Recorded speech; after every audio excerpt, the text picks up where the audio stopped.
Hello everyone, welcome back to the Taj classes. पिछली class में हम यह समझ चुके हैं कि ट्रेडिंग अकाउंट का फॉर्मेट कैसा होता है और ट्रेडिंग अकाउंट में हम किस किस अकाउंट के बैलेंस को दिखाते हैं। आज की क्लास में एक क्वेश्चन सॉल्व करके इसे हम और अच्छी तरीके से समझेंगे। यह आपका क्वेश्चन है।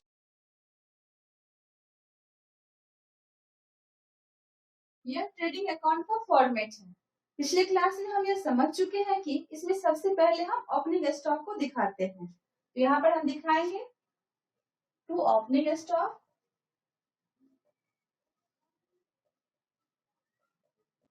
यहाँ क्वेश्चन में ओपनिंग स्टॉक हमारा 40,000 है। यहाँ हम 40,000 दिखाएंगे। ओपनिंग स्टॉक के बाद हम परचेज को दिखाते हैं। यहाँ पर टू परचेजेज, यहाँ हमारा परचेजेज 80,000 का है और परचेजेज में से हम परचेज रिटर्न को माइनस कर देते हैं, इसलिए यहाँ हम परचेज को इनर कॉलम में दिखाते हैं। इसमें से माइनस हो जाएगा परचेज रिटर्न।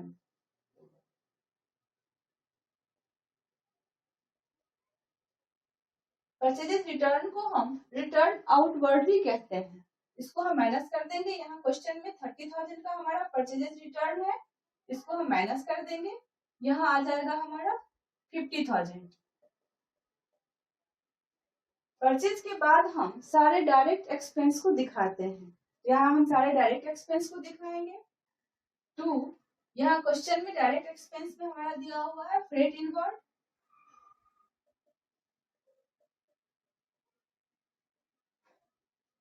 7,000। इसके बाद क्वेश्चन में दिया हुआ है फ्रेट आउटवर्ड। यहाँ हम फ्रेट आउटवर्ड को नहीं दिखाएंगे, वह हमारा डायरेक्ट एक्सपेंस नहीं है। यहाँ हम सिर्फ डायरेक्ट एक्सपेंस को ही दिखाएंगे। फ्रेट इनवर्ड रॉ मटेरियल को फैक्ट्री तक लाने का हमारा एक्सपेंस होता है और फिनिश्ड गुड को जब हम सेल करने के लिए फैक्ट्री से ऑफिस ले जाते हैं, वह हमारा फ्रेट आउटवर्ड होता है। वह एक्सपेंस हमारा डायरेक्ट एक्सपेंस नहीं होता है, इसलिए हम यहाँ सिर्फ फ्रेट इनवर्ड को ही दिखाएंगे। उसके बाद एक्सपेंस दिया हुआ है हमारा वेजेस। वेजेस हमारा डायरेक्ट एक्सपेंस है, यहाँ दिखाएंगे वेजेस 12,000। नेक्स्ट एक्सपेंस हमारा है फैक्ट्री लाइटिंग। फैक्ट्री का सारा एक्सपेंस हमारा डायरेक्ट एक्सपेंस होता है, यहाँ पर हम दिखाएंगे फैक्ट्री लाइटिंग।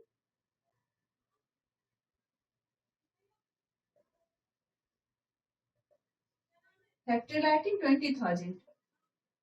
नेक्स्ट एक्सपेंस हमारा है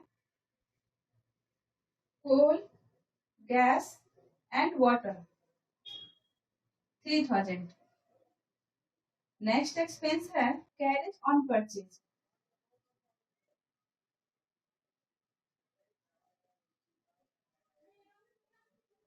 कैरेज ऑन परचेज हमारा डायरेक्ट एक्सपेंस है। परचेज पर जो भी हम एक्सपेंस करेंगे वो हमारा डायरेक्ट एक्सपेंस होगा, इसको यहाँ हम दिखाएंगे।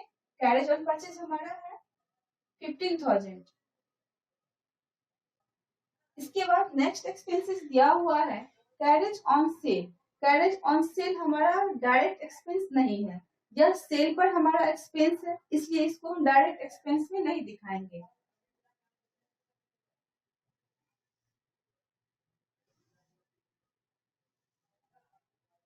नेक्स्ट एक्सपेंस है फैक्ट्री रेंट।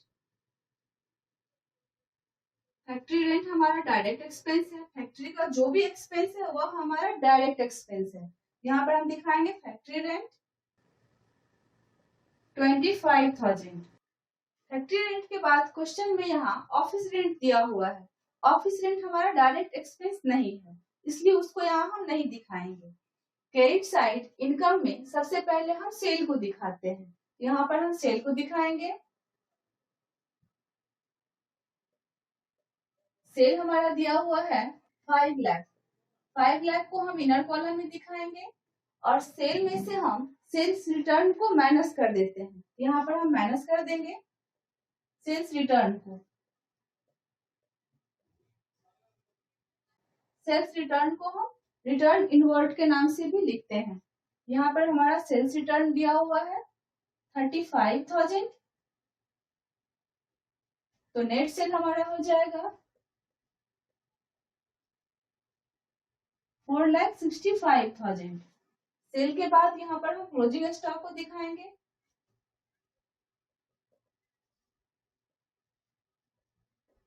क्लोजिंग स्टॉक हमारा है 1 लाख, यहाँ पर हम 1 लाख दिखाएंगे। अब हम इसका बैलेंस निकालेंगे। यहाँ क्रेडिट साइड अमाउंट ज्यादा है तो हम इसका टोटल करेंगे।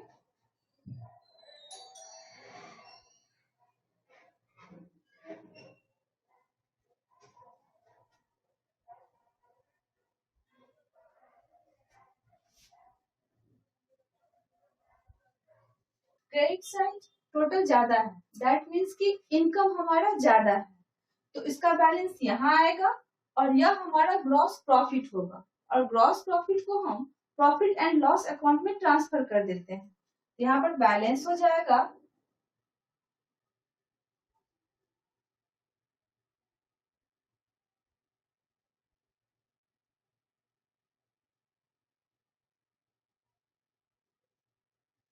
3,93,000, यह हमारा ग्रॉस प्रॉफिट है। तो यहाँ पर हम लिखेंगे to gross profit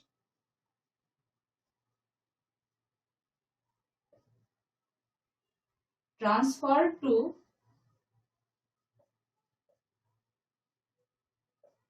profit and loss account.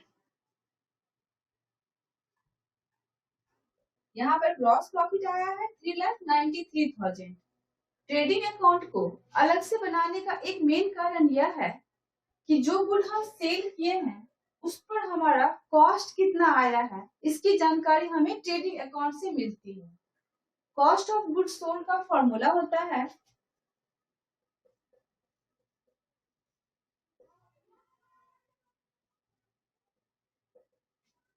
Opening stock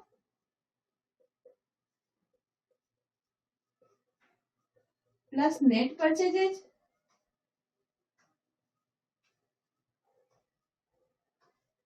plus direct expenses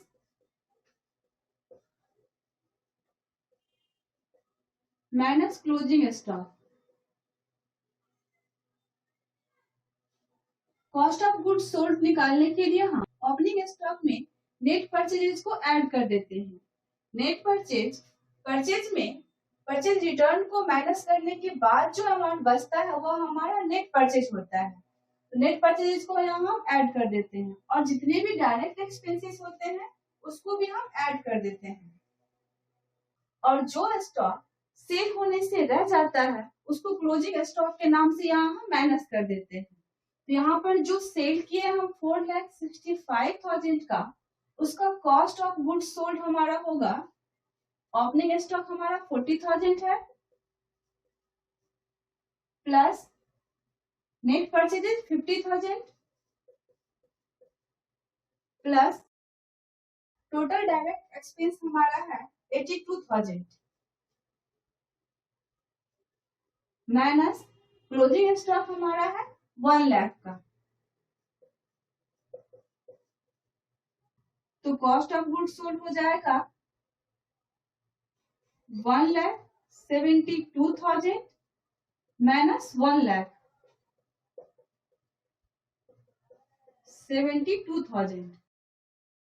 जो गुड हम सेल किए हैं 4,65,000 में, उसका कॉस्ट हमारा आया है 72,000, तो प्रॉफिट हमारा हो जाएगा, सेल प्राइस हमारा है 4,65,000 का और इसका कॉस्ट प्राइस है 72,000। तो यहाँ पर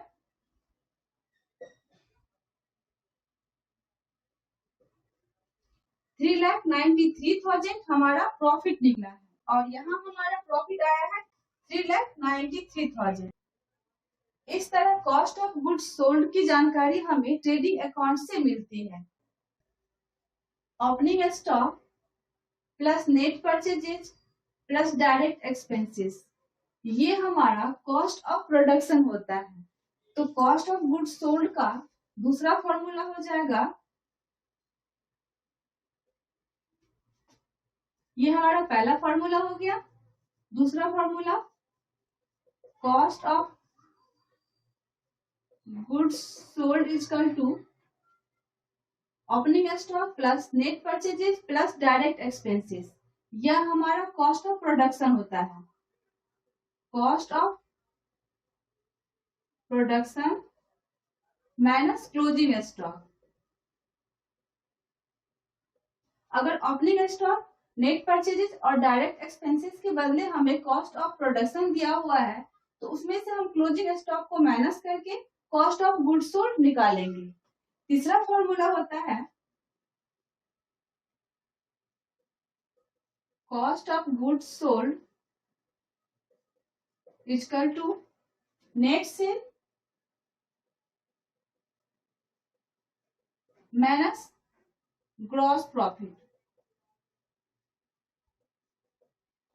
नेट सेल होता है सेल में से सेल्स रिटर्न को माइनस करने के बाद जो बचता है वो हमारा नेट सेल होता है। यहाँ पर हम देख चुके हैं कि नेट सेल हमारा कितना है 4,65,000 माइनस ग्रॉस प्रॉफिट है 3,93,000 इक्वल टू 72,000। यह हमारा कॉस्ट ऑफ गुड्स सोल्ड है जिसको हम अभी निकाल के दिखाए हुए हैं। तो तीसरा फॉर्मूला हमारा हो जाएगा cost of goods sold equal to net sale minus gross profit. अगर नेट सेल और ग्रॉस प्रॉफिट दिया हुआ है तो हम इस तरह से कॉस्ट ऑफ गुड्स सोल्ड निकालेंगे। अब कुछ क्वेश्चन सॉल्व करके हम इसको समझते हैं।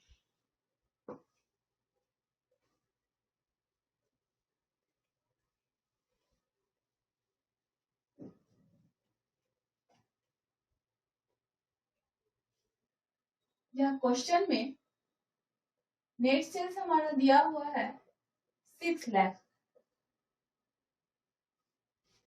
और ग्रॉस प्रॉफिट दिया हुआ है 20% on sales.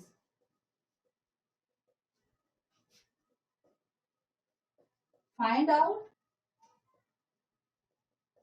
Gross profit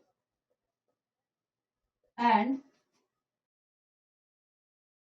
cost of goods sold. यहाँ पर नेट सेल हमारा दिया हुआ है 6 लाख और gross profit 20% on sale. Sale पर 20% हमारा ग्रॉस प्रॉफिट है, तो यहाँ पर ग्रॉस प्रॉफिट निकल जाएगा 20% ऑन सेल। सेल हमारा है 6 लाख का, तो 6 लाख का 20% 1,20,000 हमारा ग्रॉस प्रॉफिट निकल गया है। अब हम कॉस्ट ऑफ गुड्स सोल्ड निकालेंगे।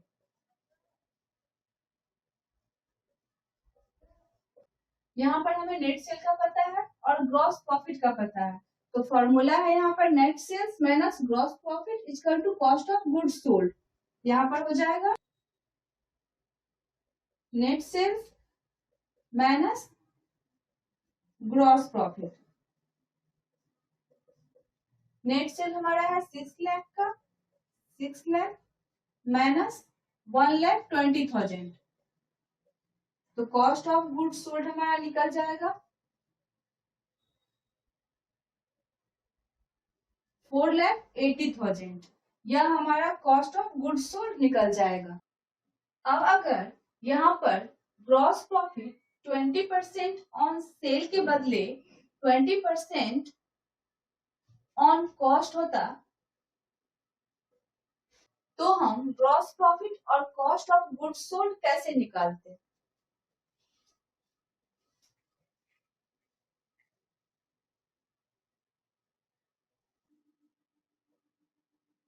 Find out gross profit and cost of goods sold.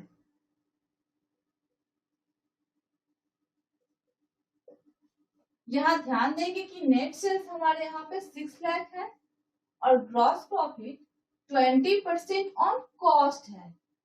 यहाँ बच्चे सोच के पड़ जाते हैं, यहाँ पर 20% ऑन कॉस्ट दिया हुआ है और कॉस्ट प्राइस हमें पता ही नहीं है, तो हम प्रॉफिट कैसे निकालेंगे? बहुत आसान तरीका से हम यहाँ पर ग्रॉस प्रॉफिट निकालेंगे। यहाँ हम मान लेंगे कि हमारा कॉस्ट ऑफ गुड्स सोल्ड 100 है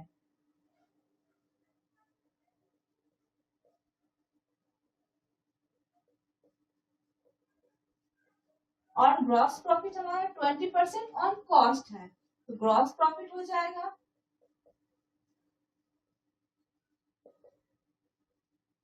कॉस्ट का 20%, 20, तो नेट सेल हमारा हो जाएगा कॉस्ट प्लस प्रॉफिट, 100 प्लस 20, 120 हमारा नेट सेल आ जाएगा। जब नेट सेल हमारा 120 है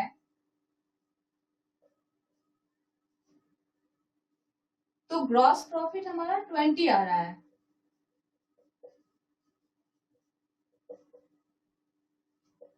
जब नेट सेल हमारा 1 है तो ग्रॉस प्रॉफिट हमारा हो जाएगा 20 बाय 120। तो जब नेट सेल हमारा 6 लाख होगा तो ग्रॉस प्रॉफिट हमारा आ जाएगा 20 बाय 120 मल्टीप्लाई 6 लाख।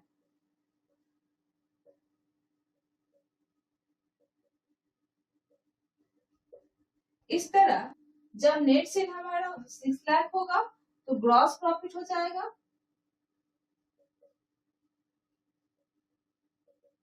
1 लाख का। तो कॉस्ट ऑफ गुड्स सोल्ड हो जाएगा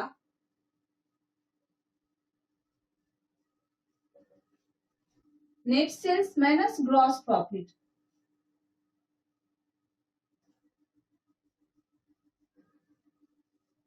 net sales minus gross profit. Net sale यहाँ हमारा 6 लाख माइनस ग्रॉस प्रॉफिट यहाँ निकला है हमको 1 लाख। यहाँ पर 5 लाख का हमारा कॉस्ट ऑफ गुड्स सोल्ड निकल जाएगा। अब हम एक क्वेश्चन और देखते हैं।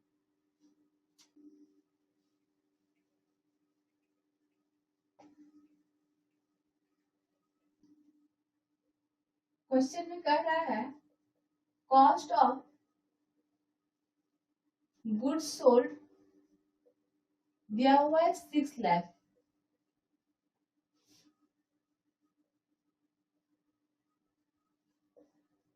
Gross profit 20% on sales.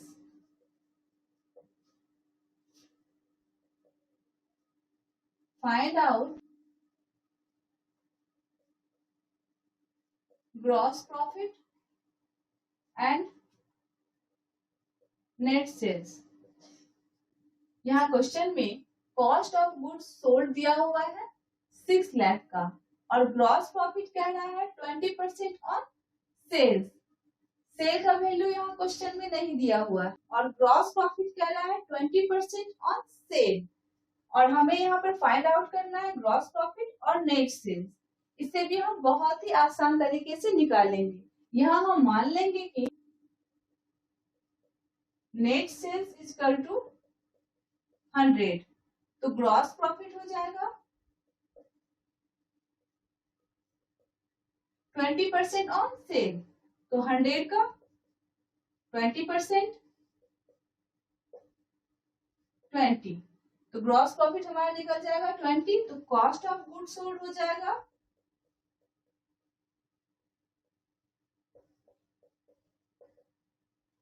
Cost of goods sold is equal to net sale minus gross profit.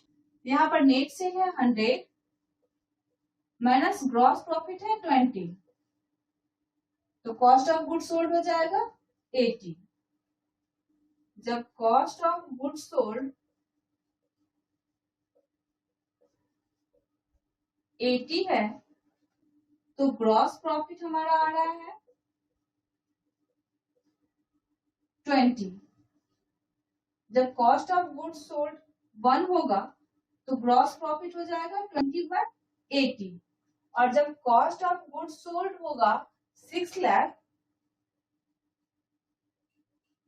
तो ग्रॉस प्रॉफिट हमारा हो जाएगा 20 bye 80 multiply 6 lakh.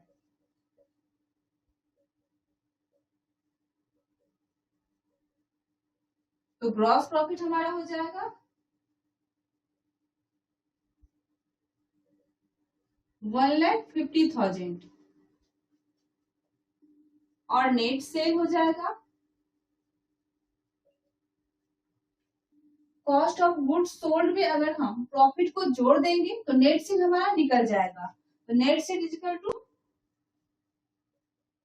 Cost of goods sold plus gross profit. यहाँ कॉस्ट ऑफ गुड्स सोल्ड हमारा 6 लाख दिया हुआ है, plus gross profit यहाँ हमको 1,50,000 निकला है। तो नेट सेल हो जाएगा 7,50,000। इस तरह से हम cost of goods sold, net sales और ग्रॉस प्रॉफिट निकालते हैं। आई होप आप इसको अच्छी तरीके से समझ गए होंगे। Thank you.